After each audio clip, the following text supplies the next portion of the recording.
CEAP, Centro Espírita Altivo Panfiro. Uma casa de amor. Bom dia. Bom dia.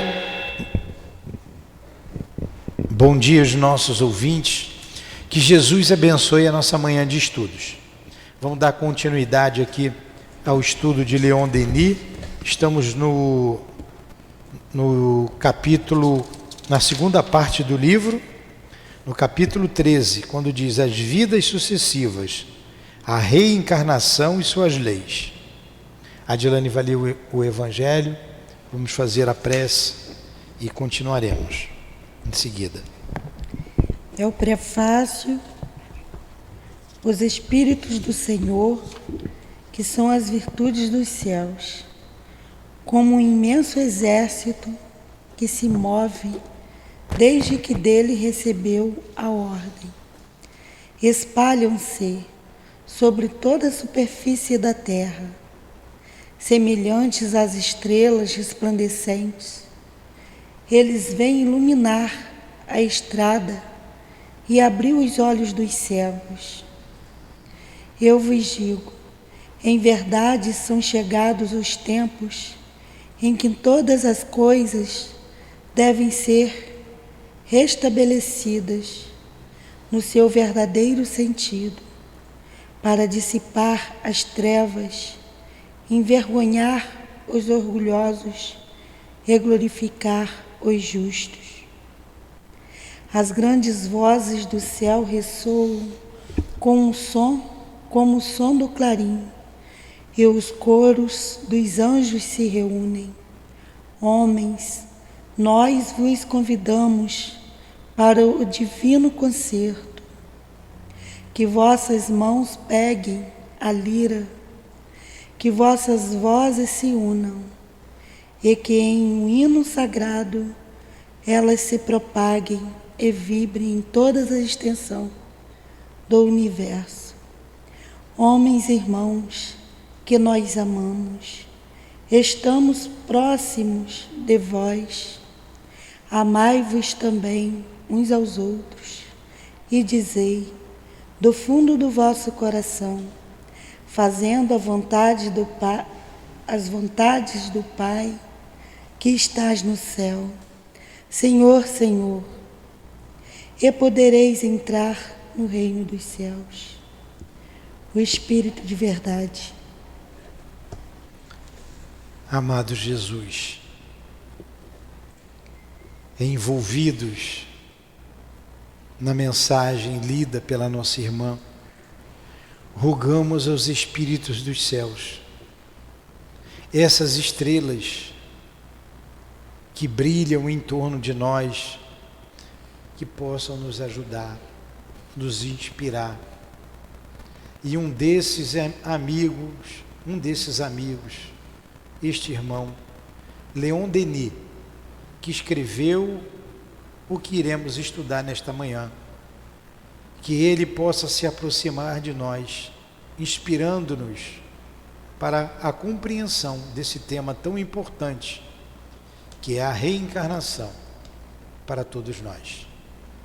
Que seja então em nome de Leon Denis, em nome do nosso Kardec, em nome do altivo e da coluna de espíritos que dirige o nosso CEAP, em nome do amor, do nosso amor, do teu amor, Senhor, mas acima de tudo, em nome do amor de Deus, nosso Pai, é que pedimos a devida permissão para iniciarmos os estudos da manhã de hoje. Que assim seja.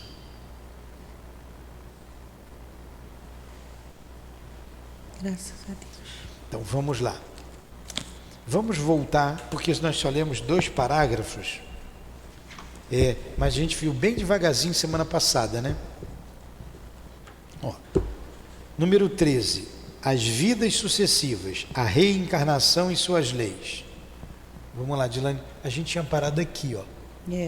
Mas olha só, começa aqui, ó. É só um pedacinho. Pode ler aí. Após um tempo de estrada, após um tempo de estada no espaço, a alma renasce na condição humana, trazendo consigo a herança, boa ou má, de seu passado. Renasce criancinha, reaparece na cena terrestre para representar um novo ator, um novo ato do drama de sua vida. Quitar suas dívidas anteriores, conquistar novas potências que facilitarão sua ascensão, acelerarão sua marcha para diante. Então vamos lá. Vocês podem perguntar, tá? Pode interromper a hora que quiser.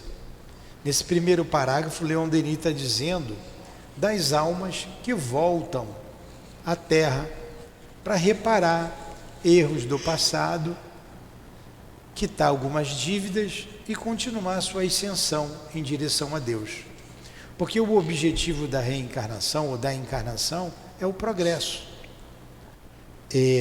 Tudo visando o progresso. Mesmo a prova e a expiação visa o progresso. Então todo espírito errante, como nós aprendemos no Livro dos Espíritos, o que é um espírito errante, Kátia?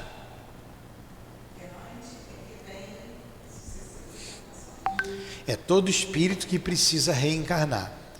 Então ele está na erraticidade. É um espírito errante. Somente o espírito que não precisa mais tomar corpo como um espírito puro não é mais errante, não está mais na erraticidade.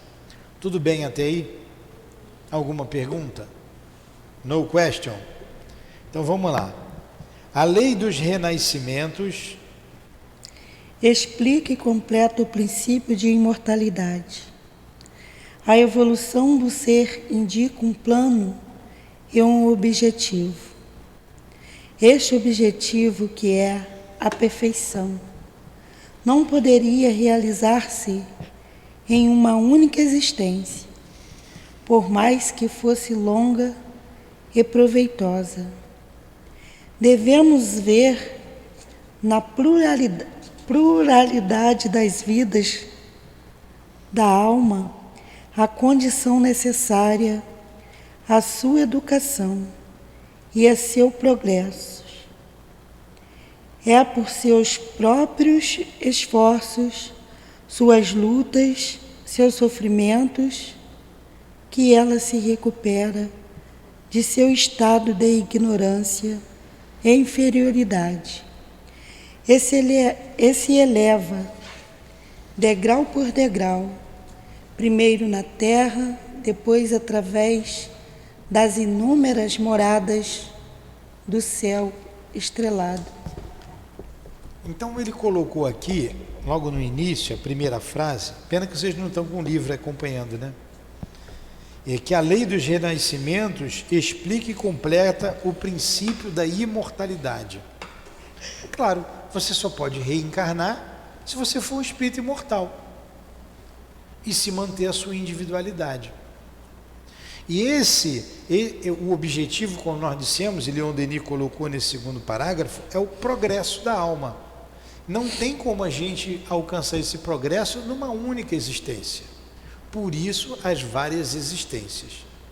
E das ideias espíritas, a principal, dentre todas, é a imortalidade, mantendo a sua individualidade. Aí sim, em consequência disso, você tem a reencarnação, você tem a comunicabilidade, você tem a vida em outros planetas, e por aí vai. A base de tudo isso é a imortalidade, mantendo a sua individualidade. Question? Desanimou ou se arrependeu de não ter ido para casa? Não? Então vamos lá. Vamos continuar. A gente viu bem esses parágrafos semana passada. Então não tem outro objetivo nenhum a não ser o nosso progresso. A não ser o progresso. Porque o objetivo é chegar à pureza.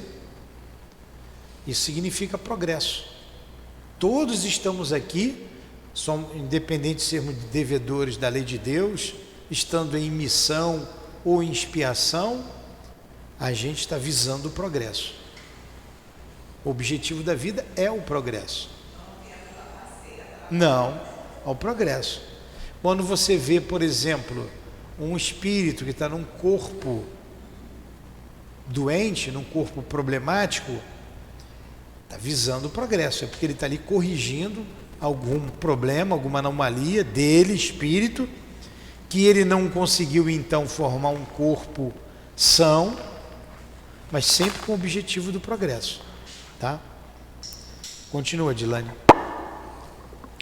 A reencarnação, confirmada pelas vozes de além do túmulo, é a única forma racional sobre a qual se possa admitir a reparação dos erros cometidos e a evolução gradual dos seres.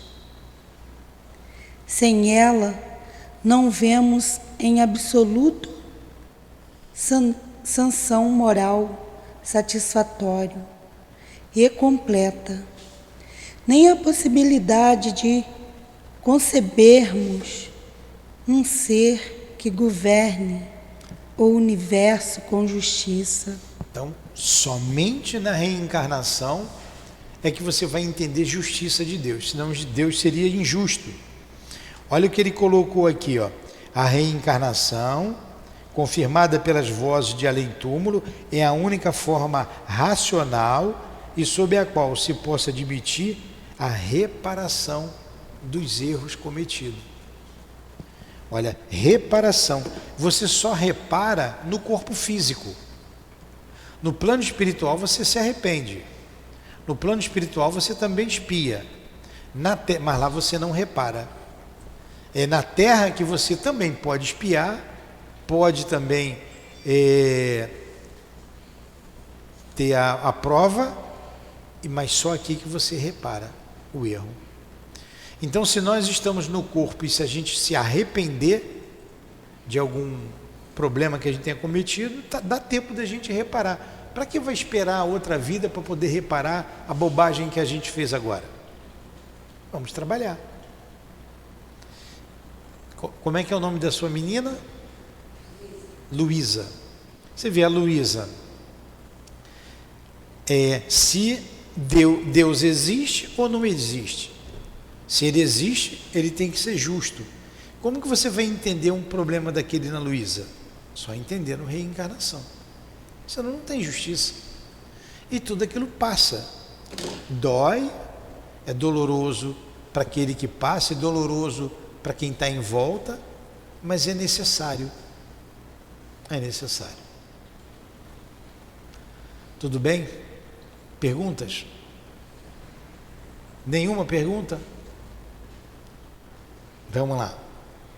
Se admitirmos que o homem viva hoje pela primeira e última vez aqui embaixo, que uma única existência terrestre seja o que nos cabe a cada um de nós, teremos de reconhecer que a incoerência e a parcialidade presidem a repartição dos bens e dos males, das aptidões e das faculdades, das qualidades nativas e dos vícios originais. Só reencarnação. Sem reencarnação não tem justiça. Vamos lá. Continua. Por quê? Porque para uns a fortuna, a felicidade constante, para outros a miséria, a infelicidade inevitável. Para estes a força, a saúde, a beleza, para aqueles a fraqueza, a doença, a feiura, porque aqui a inteligência e o gênio, e ali a imbecilidade. Como é que tantas admiráveis qualidades morais encontram-se ao lado de tantos vícios e defeitos? Por que raças tão diversas, umas inferiores a ponto de parecerem beirar a animalidade?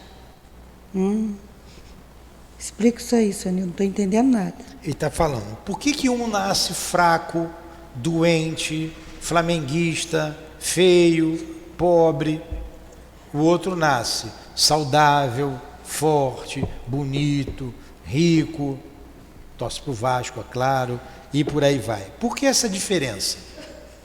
Você só vai entender isso se entender reencarnação, se compreender reencarnação. É isso que ele está dizendo. Aí ele continua, porque raças tão diversas, umas inferiores a ponto de parecerem beirar a animalidade, outras favorecidas com todos os dons que lhe asseguram a supremacia. E as enfermidades inatas, a cegueira, a idiotia, as deformidades, todos os infortúnios que enchem os hospitais, os asilos noturnos, as casas de correção. A hereditariedade não explica tudo. Na maioria dos casos, estas aflições não podem ser consideradas como resultado de causas atuais. O mesmo acontece com os favores da sorte. Com muita frequência, pessoas justas parecem ser esmagadas sob o peso da prova, ao passo que egoístas e maus prosperam. Entendeu agora, Dilane? Quem já foi no INCA? Vocês já foram lá no INCA? Quanta dor, né?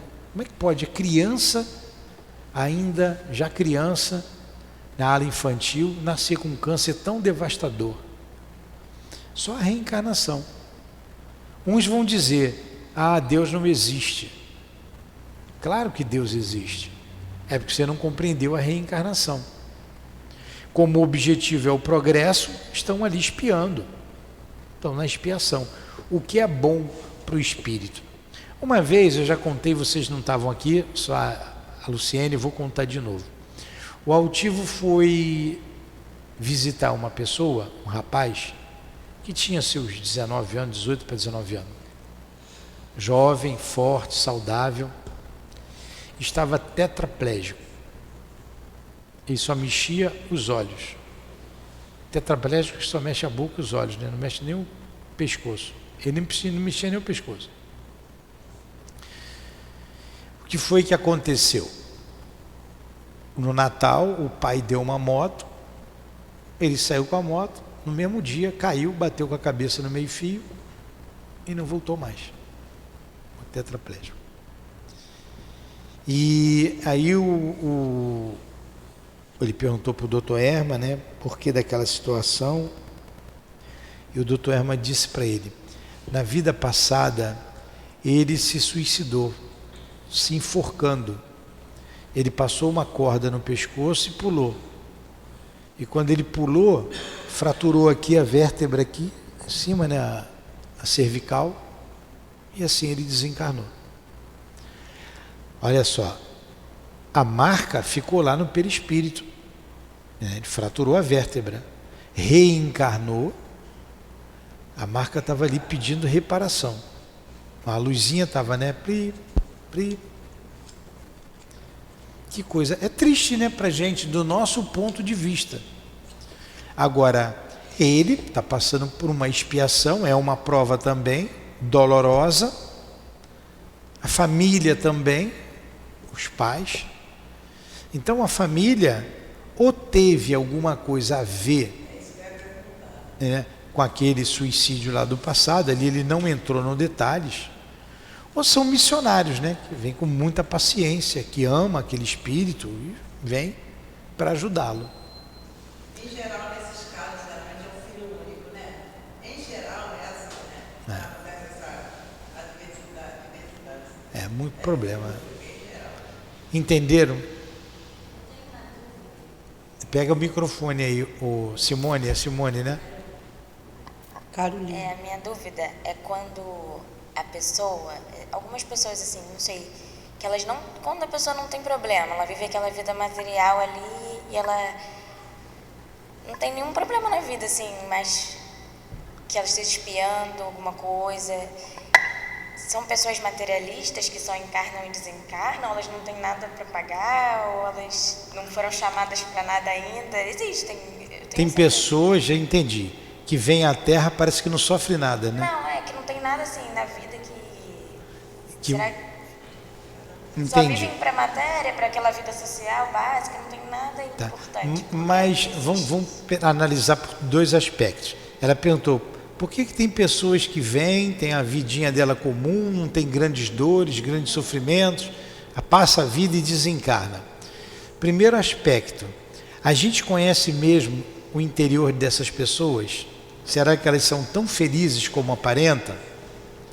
Isso é uma pergunta. 2, se são materialmente, olha, quase as pessoas que conversou comigo, que veio conversar, que tinha uma vida material tranquila, boa, tinha sempre um vazio no coração, faltava alguma coisa, porque nós somos espíritos, nós não somos corpo. Um outro aspecto, se a pessoa veio para a vida e sai dessa vida do jeito que entrou, ela perdeu tempo. Ela viveu 60, 70 anos, uma vida tranquila, feliz, não passou dificuldade nenhuma. Ela vai responder depois. Se ela não despertar, a dor vai chegar para despertar. Já viu o cavalo que você tem que meter a espora para ele correr? Mas quando ele é esperto, não precisa nem meter a espora, né? Faz assim com o pé, ele já vai. A dor vai fazer com que ele caminhe. Um objetivo da vida, você já ouviu gente dizer assim, eu estou aqui para fazer o bem, né? Se eu estou aqui para fazer o bem. Na verdade, eu não sei se essas pessoas falam isso de coração ou falam da boca para fora. Mas, na verdade, o objetivo da vida é fazer o bem. É fazer o bem. O não fazer já é uma falta. Você tem, como está no livro dos Espíritos, você tem que fazer o bem. Quando você pega lá a lei que Jesus resumiu em amar a Deus sobre todas as coisas e o próximo como a ti mesmo, você tem que amar o próximo como a você mesmo. Então você tem que ajudar o próximo. E depois ele resume, eis que um novo mandamento eu vos dou, amai-vos uns aos outros como eu vos amei. Então eu tenho que amar você como Jesus me amou. Eu tenho que te ajudar, eu tenho que ser útil a você. Ninguém pode ser inútil. Agora, tem pessoas que optam por ser inútil? Tem, mas vão sofrer consequências depois. Entendeu? Vamos lá, continua aí. Porque, já leu aí, não já? Porque também as crianças natimortas, não é aqui? Porque também as crianças natimortas e as que são condenadas a sofrer desde o berço. Algumas existências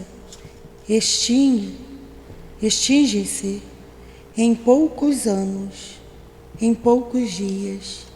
Outras duram quase um século. E ainda de onde vêm os jovens prodígios?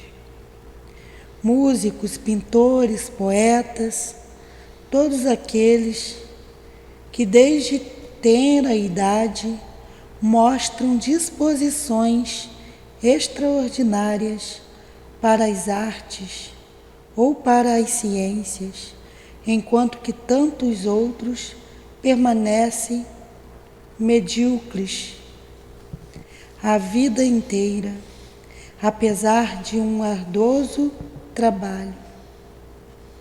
Da mesma forma, os instintos precoces, os sentimentos inatos de dignidade ou de baixeza, contrastando. Que palavra é essa? Contraste. Vem de contraste. Contrastando, às vezes tão estranhamente, com o meio em que se manifesta. Aqui ele colocou a tua pergunta que você fez agora e mais alguma coisa, né? Por que o natimorto? O natimorto é aquele que nasce morto, né, na barriga. Por que aquilo acontece? No Livro dos Espíritos explica, mas ele vai dar aqui a resposta. E por que ainda jovens com prodígios para a música? No outro dia a gente botou até aqui na evangelização aquele menininho indiano, já viram tocando piano? Bem pequenininho, hoje ele está um rapazinho. Como é que nasce com aquele dom, né? Para a música, para as artes, para a poesia, desde pequenininho. Então, por que tantas disposições extraordinárias? E quantos outros são medíocres? Não conseguem fazer nada. Quantas crianças não aprendem nada, não conseguem nada a vida inteira, apesar de um grande trabalho? Então, isso tudo você só vai entender entendendo a reencarnação. Mas ele responde aqui, ó: se a vida individual começa apenas com o nascimento terrestre, se nada existe anteriormente para cada um de nós, em vão procuraremos explicar estas diversidades dolorosas. Ó, se a vida começou no momento da concepção, não tem explicação. Como acreditam os católicos, os evangélicos, que tudo começa ali na hora que a gente nasce. Estas anomalias assustadoras e mais ainda conciliar a existência de um poder sábio, previdente e equitativo. Todas as religiões, todos os sistemas filosóficos contemporâneos vieram defrontar-se com este problema. Nenhum deles pôde resolvê-lo, considerado sob o ponto de vista deles, que é o da unidade da existência para cada ser humano.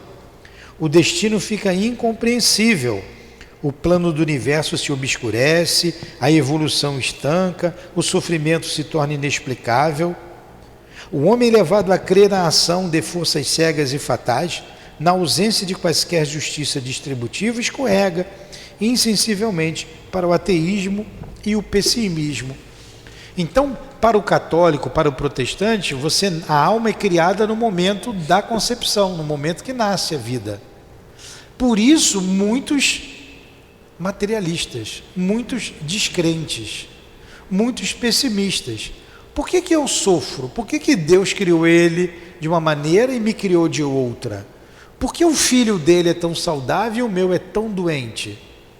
Aí leva a descrença, ao pessimismo, até a revolta. Deus não existe. Essa é a resposta que a gente encontra.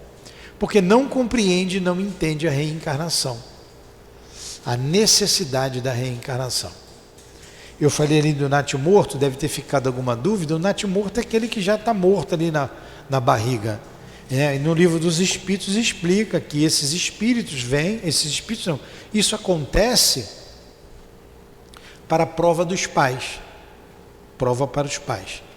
Ou se o espírito vem e não consegue vingar, às vezes é problema da matéria, nossa, não conseguiu, teve um aborto espontâneo. Aí o que acontece nesse caso? Ele volta novamente, né? Volta novamente. E às vezes é para o espírito valorizar a vida, né? Valorizar, ele tem que nascer, ele precisa nascer. O que antes do que virá, ou antes ele abusou disso. Tá, alguma pergunta? No question? Então vamos lá, mais 15 minutinhos aí de estudo só.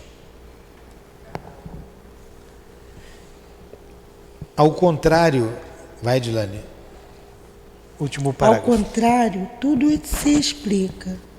Tudo se esclarece pela doutrina das vidas sucessivas. A lei de justiça revela-se nos menores detalhes de existência. As desigualdades que nos chocam resultam das diferentes posições ocupadas pelas almas, em seus graus infinitos de evolução. O destino do ser é apenas o desenvolvimento através dos tempos, da longa série de causas e efeitos desencadeados por seus atos.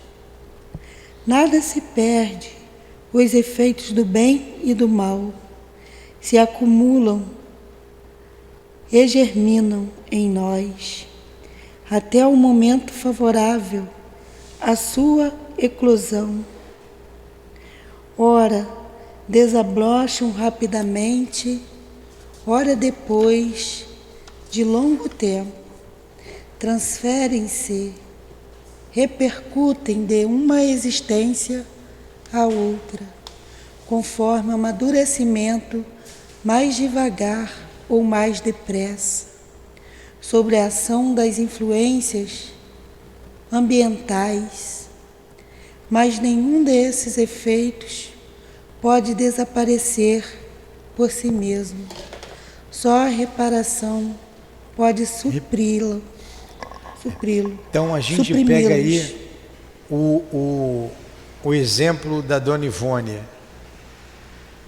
Conseguiu? A gente pega aí o exemplo da Dona Ivone.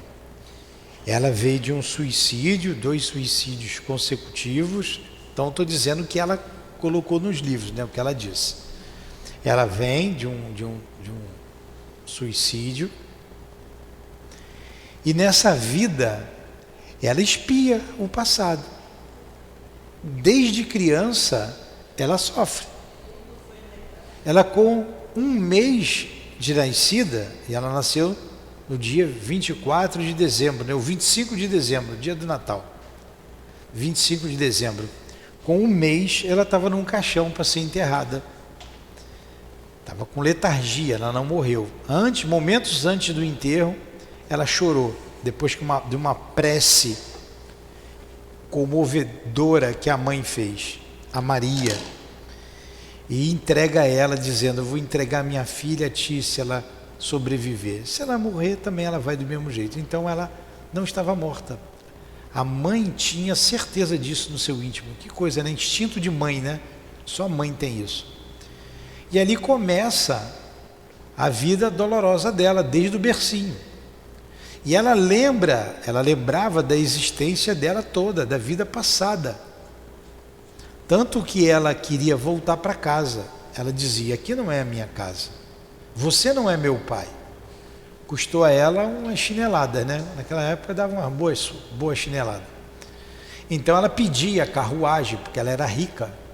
Ela dizia que morava num castelo e que ela queria voltar para casa, simplesmente voltar. E ela lembrava com detalhes de tudo. Ela passou um período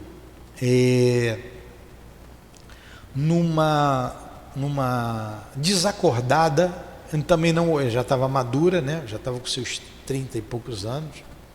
Ela não sabe que fenômeno foi aquele, mas ela percebia tudo. Ela ficou 2 meses dormindo. Ó, não morreu porque injetavam alimentos. E ela via, ela disse assim: olha, eu estava consciente de tudo, eu sabia que entrava no quarto, que não saía. E eu me via na minha vida, na minha existência anterior, o que aconteceu, quando eu me atirei no rio, senti os peixes me comendo, a dor dos peixes comendo meu corpo, porque eu estava ligado no corpo.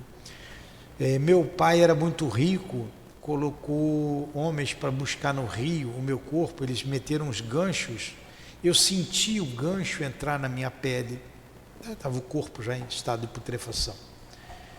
Diz que se viu avexada, porque estava seminua, quando colocava, viu o pai chorando muito, o pai dizendo assim perto dela: por que fez isso, minha filha? Por que fizestes isso?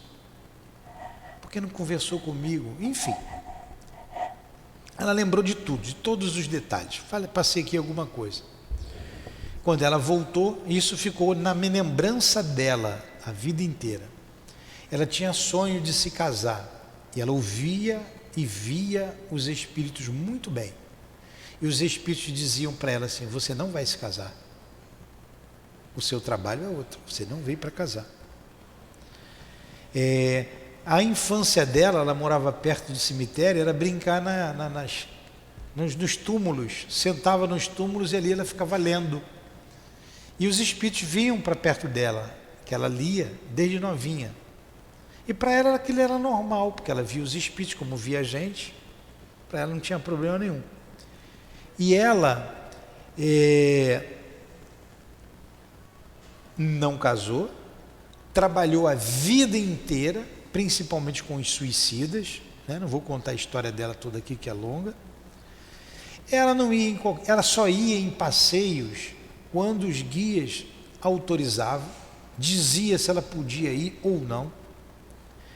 Mesmo em casa espírita, ela não ia em qualquer casa espírita. E ela diz, eu não ia nas casas espíritas pela falta de disciplina dos médiuns.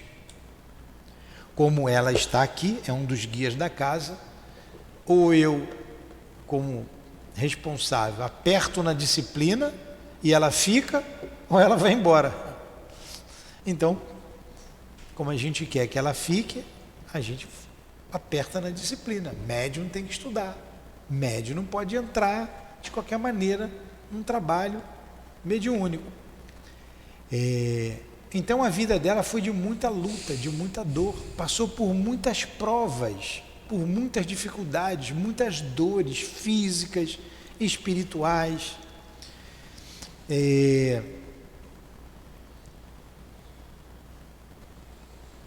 Trabalhou muito. Tem vários exemplos, eu estava buscando um aqui, tem muitos exemplos. Teve um trabalho que ela fez em Petrópolis, que ela ficou um ano atendendo um espírito suicida no lugar que ela se alojou. Ela escutava o barulho no sótão e um dia ela foi lá, ela viu o espírito já fazia 10 anos que tinha se suicidado naquele lugar, ele tinha comprado, ele era o dono daquele lugar e se matou lá no sótão.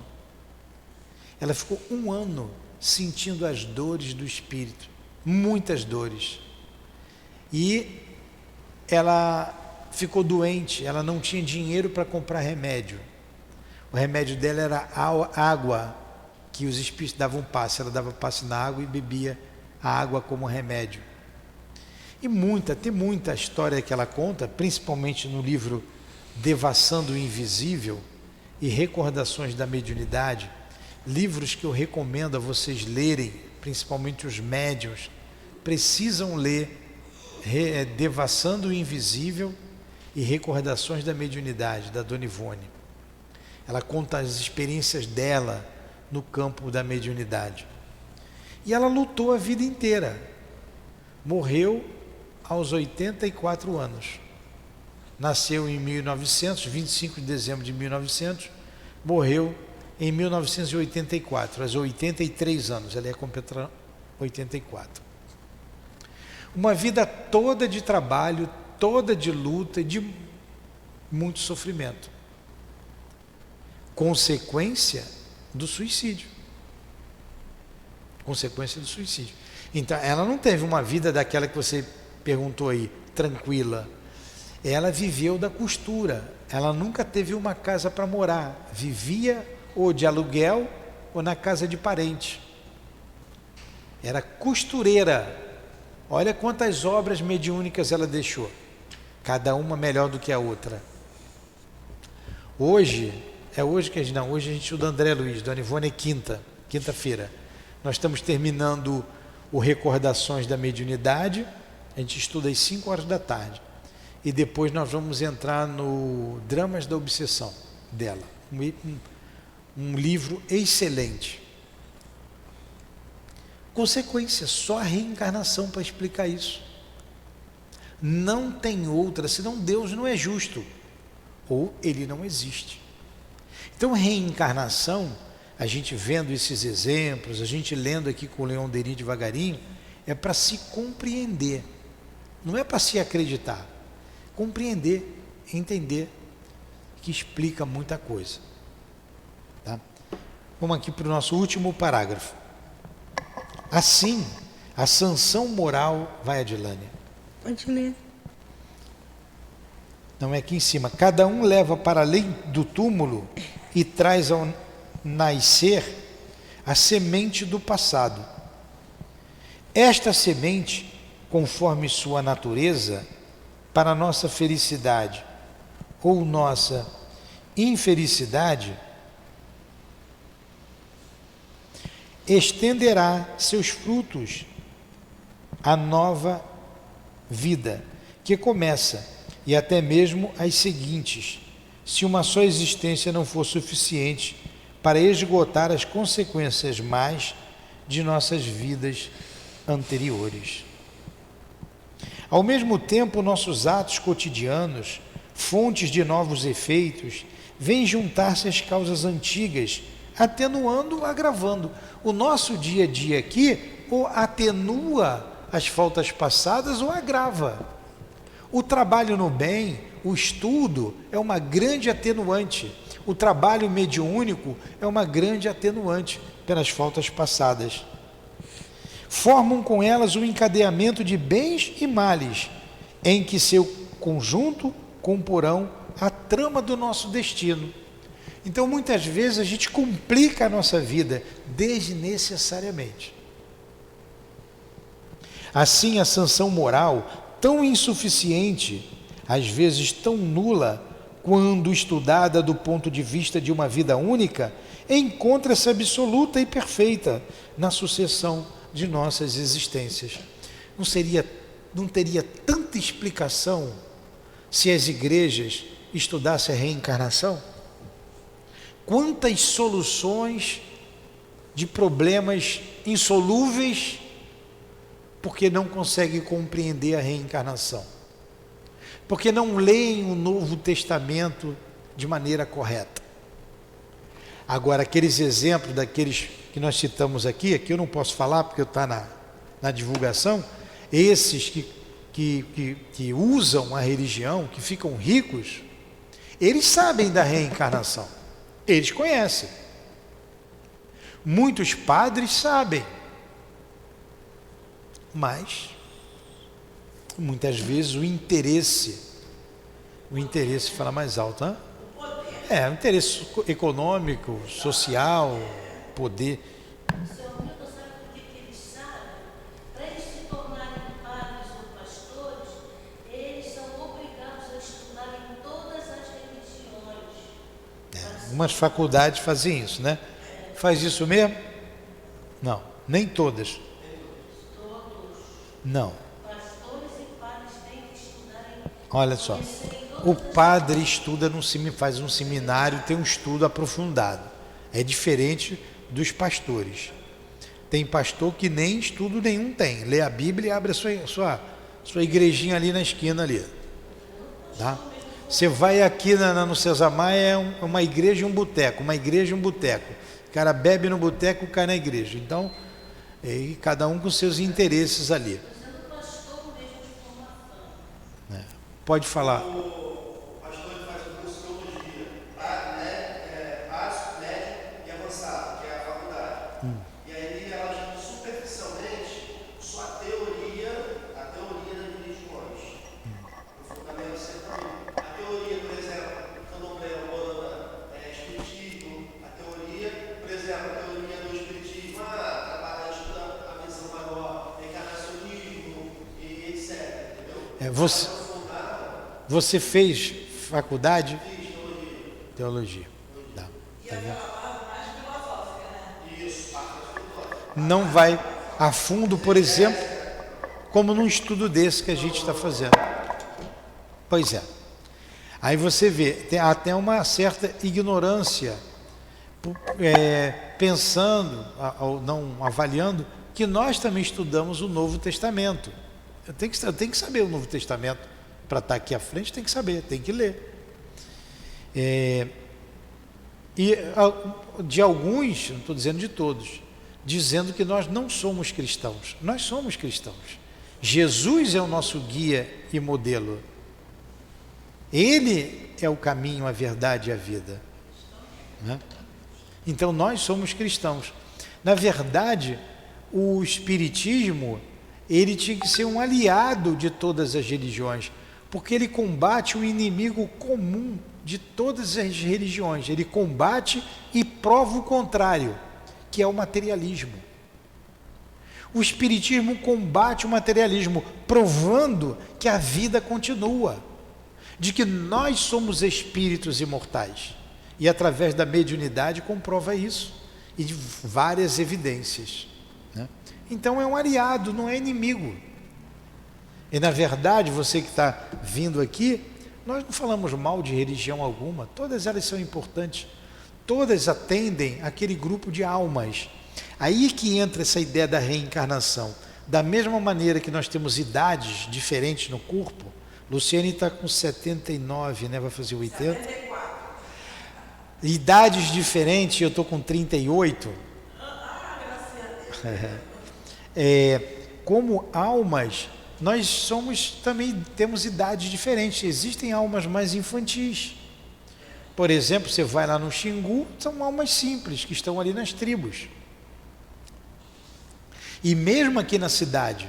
Então, a igreja que está ali na esquina está certinha, o terreiro que está na outra esquina está certinha, o centro espírita, a sinagoga, está tudo certinho, porque atende à necessidade daquelas almas que vão ali em busca de socorro, de entendimento.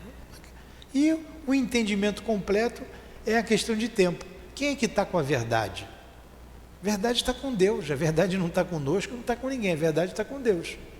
A gente vai desvelando, tirando o véu de parte dessa verdade. A reencarnação é uma delas, né? Mas a verdade, nós nunca podemos dizer, fora do espiritismo não há salvação, senão seríamos sectários, separatistas, como muitas outras são. Qual a bandeira da doutrina espírita? Fora da caridade não há salvação. E a caridade está ao alcance de todos nós. Porque muitas vezes a gente prega até mais o amor do que ele. Pois é. Então vamos lá, para a gente terminar. Volta aqui um pouquinho. Na sucessão, há uma íntima correlação entre nossos atos e nosso destino. Experimentamos em nós mesmos, em nosso ser interior e nos acontecimentos de nossa vida, o contragolpe de nossos procedimentos. Nossa atividade, sob todas as suas formas, é criadora de elementos bons ou maus, de efeitos próximos ou distantes, que recaem sobre nós sob forma de chuvas, de tempestades ou em raios de alegria. O homem constrói seu próprio futuro. Até aqui, em sua incerteza, em sua ignorância, ele o tem construído às cegas e vivenciado seu destino sem poder explicá-lo. Brevemente, mais esclarecido, penetrado na majestade das leis superiores, compreenderá a beleza da vida que reside no esforço corajoso e dará à sua obra uma impulsão mais nobre e mais bela. Olha quanta beleza! Leon Denis é considerado o apóstolo do Espiritismo.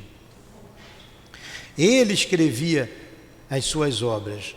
É de uma profundidade imensa. Nós falamos aqui na aula passada, sangue de Jesus tem poder. Fiz a mesma coisa para o outro que veio ali, não foi, Adilane? Ele tem e tem muito. Eu falei, muito bem. E Jesus salva. E Deus, mais ainda, né? Mas não é isso, quem salva somos nós, com as nossas atitudes, com os nossos pensamentos.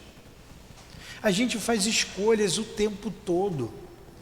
Ontem, antes de dormir, veio um pensamento que não era bom. Na hora que eu deitei, eu falei, eu não quero saber disso, sai fora, vai lá, vou dormir, vou descansar. E mudei o pensamento, acabou, sumiu da minha cabeça. Significa que aquele pensamento veio, não brotou de mim, veio. Tem um outro significado, eu ainda tenho um pezinho ali naquele tipo de pensamento, que eu tenho que tomar cuidado. Se a gente não olhar para dentro da gente, se a gente não se analisar, a gente não progride. O que Deus vai fazer comigo se eu escolho aquilo que não deveria fazer? O tempo inteiro a gente escolhe. E Deus está sempre pronto para nos ajudar. Se eu quiser caminhar com as forças do bem, vou me livrar de dores. Se eu caminhar com as forças do mal, da tentação, eu vou sofrer as consequências disso, mais cedo ou mais tarde. É simples. Pô, jogar tudo nas costas de Deus, tudo nas costas do Cristo. Deus não tem costas, né? Mas Jesus tem, né? Jogar tudo na conta dele, pô. Só Jesus salva, ele tem que me salvar, só dependo dele. Não. Ele está dizendo o que eu tenho que fazer. O Pai Nosso é de uma beleza, de uma profundidade imensa. Somente a última parte do Pai Nosso. Não deixeis cair em tentação. Ele não falou, me livra da tentação. Não, a tentação faz parte. Sabe por que existe a tentação? Para desenvolver a razão. Está lá no Livro dos Espíritos. Desenvolve a razão, ela faz parte.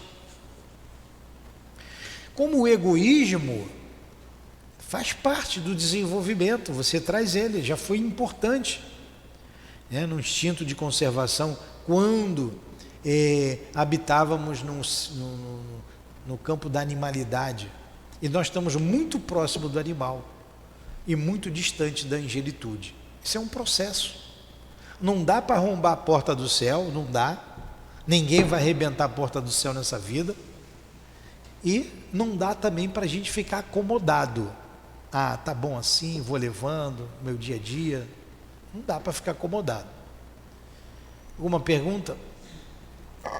Vamos fazer a nossa prece. Eu tenho, seu Newton. Aqui, eu tenho uma colocação. Pronto. Então, aqui diz o seguinte: o destino do ser é apenas o desenvolvimento, através dos tempos, da longa série de causas e efeitos desencadeadas por seus atos. Aí na página seguinte, cadê? Cada um leva para o além-túmulo e traz, ao nascer, a semente do passado. Essa semente, conforme sua natureza para a sua felicidade ou nossa infelicidade, estenderá seus frutos à nova vida que começa. Então, nem sempre a causa e o efeito é naquela vida que você está passando. Muitas vezes o efeito pode vir na vida seguinte, no caso da reencarnação. Sim, a gente traz inato na gente tendências, aptidões. Eu não me lembro do quem eu fui no passado, mas eu trago em mim os germes de tudo que eu aprendi. Por isso tem pessoas que têm facilidades numa determinada área e dificuldades em outras. É diferente um ser que estuda aqui numa cidade grande, que está numa universidade, de um ser que está lá no mato, lá na tribo indígena. Então você tem mais experiência, tem mais hora de estrada. Eu não me lembro do meu passado, mas eu trago em mim o que eu sempre fui. O egoísmo exacerbado ou o altruísmo. E por aí vai, né? O meu caráter mostra quem eu fui, quem eu sou de verdade. É quando a gente sai da infância, na adolescência a gente começa a mostrar quem nós somos de verdade, e na idade madura eu me mostro como espírito que eu sou. Quando eu desencarno, eu me lembro de outras vidas, essa bagagem aumenta como espírito, e depois eu vou precisar retornar. É um processo, não tem como você sair daqui e alcançar a perfeição de uma vez, é um processo imenso. Como nós estamos hoje aqui, na vida material, levamos 60, 70, 80, 30, 40, cada um tem uma idade, é um processo. A idade espiritual é a mesma coisa. Nem sempre a gente colhe os frutos naquela existência. Provavelmente na próxima, ou se não deu tempo na outra. A gente sempre pode colher bons frutos, mas a gente não colhe todos os frutos. Não tem como ser perfeito numa existência. Não tem como. São milhões de anos, de séculos. Nós já estamos aqui há milhares de séculos. Não é de agora. O Raul Seixas disse que lá que nasceu há 10 mil anos atrás, né? O homem de Neandertal aí foi descoberto aí 200 mil anos atrás, olha quanto tempo.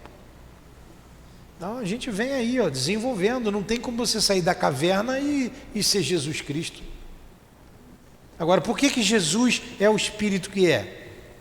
Porque Jesus foi criado bem antes, já viveu outros mundos. Ó, antes de Abraão eu sou.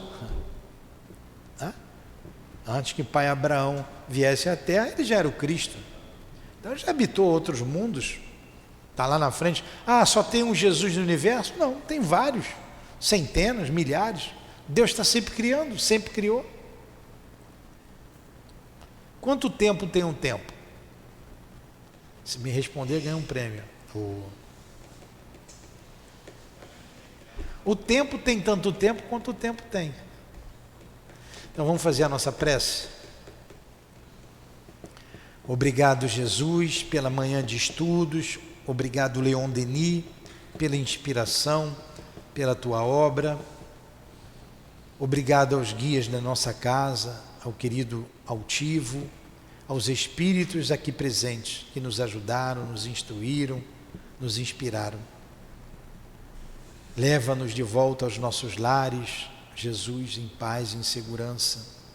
Conserva o teu amor, a tua proteção sobre esta casa e sobre nossas vidas, sobre a vida dos nossos filhos, dos nossos pais, dos nossos maridos e esposas, enfim, dos nossos familiares.